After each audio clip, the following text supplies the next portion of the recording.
जिजाऊंचे वंशज शासन मराठा सेवा संघाकडून जिजाऊंचे पूजन। बुलढाणा जिल्ह्यातील सिंदखेड राजा येथे राजमाता मा जिजाऊचा 426वी जयंती सोहळा मोठ्या थाटामाटात साजरा करण्यात येत आहे। आज पहाटे 6 वाजता जिजाऊंचे वंशज, नगर परिषद, जिल्हा परिषद प्रशासन आणि मराठा सेवा संघाकडून जिजाऊंचे पूजन करण्यात आले आणि जिजाऊ जन्मोत्सव सोहळ्याला सुरुवात करण्यात आली आहे। आज सिंदखेड राजा नगरीत राज्यभरातून मोठ्या संख्येने जिजाऊ भक्त दाखल होणार आहेत।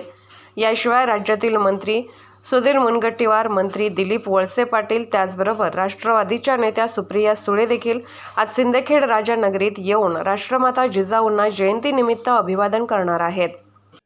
जय जिजाऊ। आज 12 जानेवारी जिजाऊ साहेबांचा 426वा जिजाऊ जन्मोत्सव आणि त्यानिमित्तानं जगभरातून येणारे जिजाऊ प्रेमी या जिजाऊ साहेबांच्या जन्मस्थळी येत असतात। मी सर्वप्रथम आमच्या सर्व राजे जाधव परिवाराच्या वतीनं त्यांचं सर्वांचं हार्दिक स्वागत करतो आणि येणाऱ्या सर्व जिजाऊ भक्तांना जिजाऊ जन्मोत्सवाच्या हार्दिक शुभेच्छा देतो।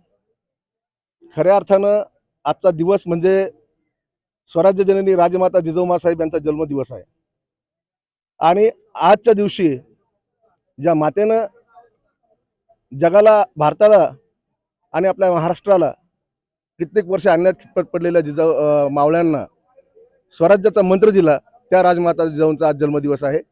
मी आपल्या माध्यमातून, सर्वांच्या प्रेसच्या माध्यमातून सर्वांना विनंती करेल की आपण येऊन या ठिकाणी जिजाऊ साहेबांचं दर्शन घ्यावं आणि एक ऊर्जा वर्षभरासाठी आपल्या आयुष्यामध्ये घेऊन जावी, एवढीच आग्रहाची विनंती आपल्या माध्यमातून करतो आणि सर्वांना जिजाऊ जन्मोत्सवाच्या शुभेच्छा देऊन थांबतो। धन्यवाद। जय जिजाऊ, जय शिवराय। आज आपण या ठिकाणी 426वी जन्मोत्सव मात्र तीर्थ सिंदखेड राजामध्ये साजरा करीत आहोत। आज आपण असं म्हणलं जातं किंवा आम्ही तर असं गृहीत धरतो की ज्या ठिकाणी 33 कोटी देव नतमस्तक होतात असं हे ठिकाण आहे। आम्हाला या ठिकाणाहून जी ऊर्जा मिळते ती प्रचंड ऊर्जा असते, जी वर्षभर आम्हाला काम करण्यासाठी प्रेरित करते। ती शक्ती, ती ऊर्जा फक्त या ठिकाणाहून मिळते, अशी सर्व जिजाऊ भक्तांची या ठिकाणी भावना आहे। आणि आजचा हा आंतरराष्ट्रीय जिजाऊ जन्मोत्सव 426वा आहे। त्या धर्तीवर आपण पाहिलं की अनेक जिजाऊ भक्त या ठिकाणी जिजाऊंच्या दर्शनासाठी आलेले आहेत। मी आमच्या राजे परिवारातर्फे सर्व जिजाऊ भक्तांचं या ठिकाणी स्वागत करते आणि जिजाऊ जन्मोत्सवाच्या सर्वांना शुभेच्छा देते। धन्यवाद।